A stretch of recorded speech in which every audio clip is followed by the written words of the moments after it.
Basabira Bishop Kaggwa basebo ba Monsignor mwenna basebo ba chancellors basebo abasaserdoti mwenna bangi batina banadini mwebale nnyo bannange okujja okuwerekera Bishop Kaggwa mwebale nnyo mwebalire ddala twagala nnyo okwebaza bonna bavudde mu central government ate okubanga ffenna tuli wano mwebale nnyo okujja ne tuwerekera ate taata waffe omulungi omusumba Right Reverend Bishop Baptist Kaggwa galanyera okusaasira mu nnyumba ab'enju ya Bishop Kaggwa kitalo nnyo bannange twagala nnyo bannange okwebaza ennyo abasawo baffe abajjanjabye Bishop n'okutuuka olwaleero naddala abasembe ab'emulago bannange mwebale nnyo tubakubireko mu ngalo bakoze omulimu gw'amaanyi nnyo twagala nnyo okwebaza mubakubireko mu ngalo bangi mubaze bangi subira nti nasobola okubasoma ne bamalayo naye nga twebaza nnyo aba televisions n'abaradios mwenna abazze wano twebaziza nnyo ssebo okujja okukiikirira gavumenti ne omukulu General Henry Tumukunde naye nga zze wano naye tuli naye twagala nnyo okwewakwaniriza bannayengera bayitamu mangu olw'obudde ate tujja nga tubeebaza okuba nga bali wano tulinawo ow'ekitiibwa Waggwa Ensibirwa Robert tulinawo Rotarian Emmanuel Katongole tulinawo omukungu Joseph Yiga n'omukyala tulina Vice Ssabakristu wa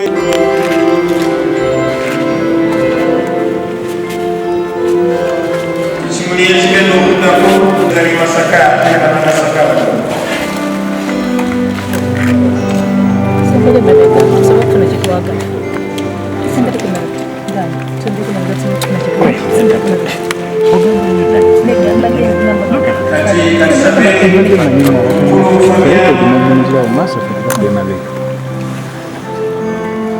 MD was centenary naye yatendeka ekibi anti Bishop Kaggwa naye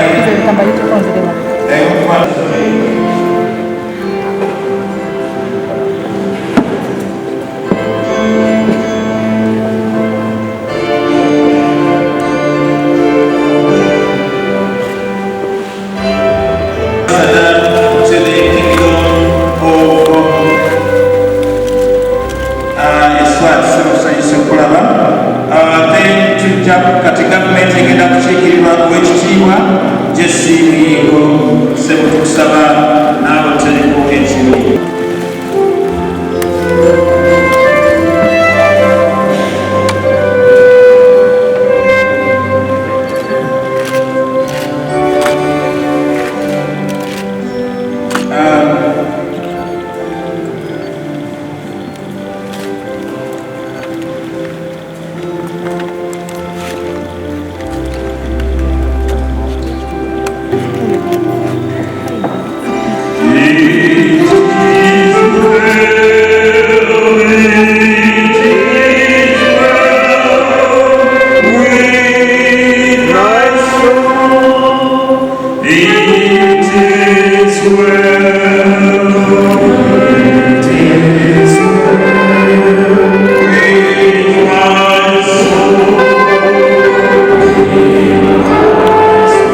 batondedde eddiini bonna bali wano abasaseredooti bannaddiini nammwe abakungubazi bannaffe kitalo nnyo kitalo ddala ntumiddwa okubatuusaako obubaka buno ku lwa famire ate nsaba mungumire kubanga otuwuliriza saana ya artificial ebintu byonna alinga eyabiddemu speech yaffe nolwekyo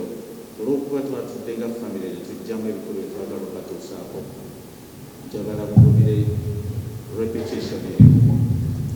eyimu kyondabira kyongera okukakasa abala ne bamwogeddeko nebye munaawulira oluvannyuma soka ennyanjula bannange batulinabo wano tujja okukaza nnyo kubanga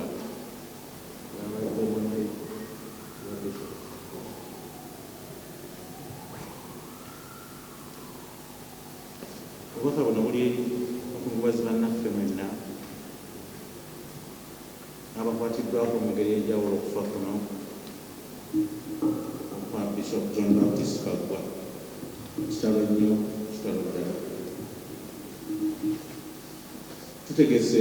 okwogera kuno nga tujjayo abangambye ebikulu byemuteekwa okumanya okukakasa nga twagadde tubategeeza okulamba Omugenzi Bishop John Baptist Kaggwa azaalibwa abagenzi omwami n'omukyala Ntiyane Felista Sentamu mwana wakubiri mu famire era yabadde omusika wa mukadde waffe Omugenzi Matiya Sentamu obulamu obusinga abadde mulamu ddala abadde w'amaanyi ky'omukozi ng'ayagala nnyo enkulaakulana akoze nnyo okulaba abamemba ba famire bafuna era n'okusigala mu bufumbo obutukuvu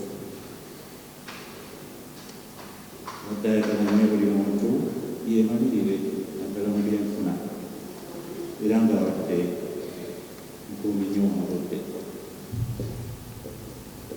abadde ayagala nnyo okubeera obumu era nga tayaniriza mulambo abadde ayagala nnyo amazima obwenkanya n'eddembe naddala okubalirira abatalina ddoboozi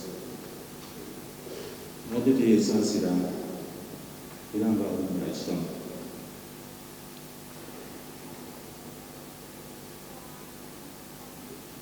kibulonzeeyo mu bingi nnyo byatuuseeko mu buwanguzi bwe nga twagala abafamire okubategeeza nti famire yaffe agitadde omutindo ogwa waggulu naddala neeyisaaye n'ekitiibwa kyetulooza nti kyali tekisaanidde famire ekyobakusa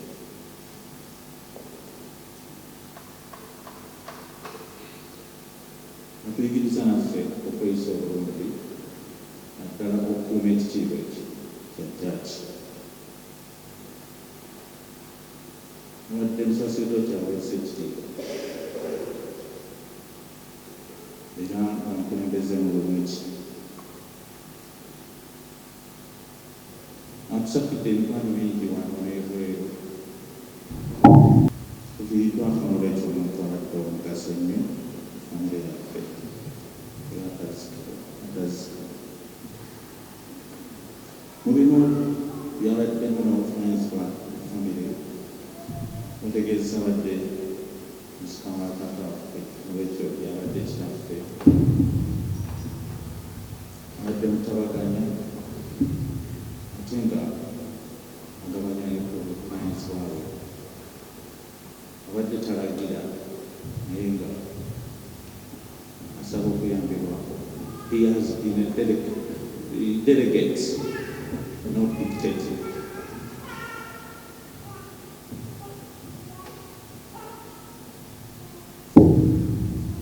Okwebaza kwaffe kuli luwira kungi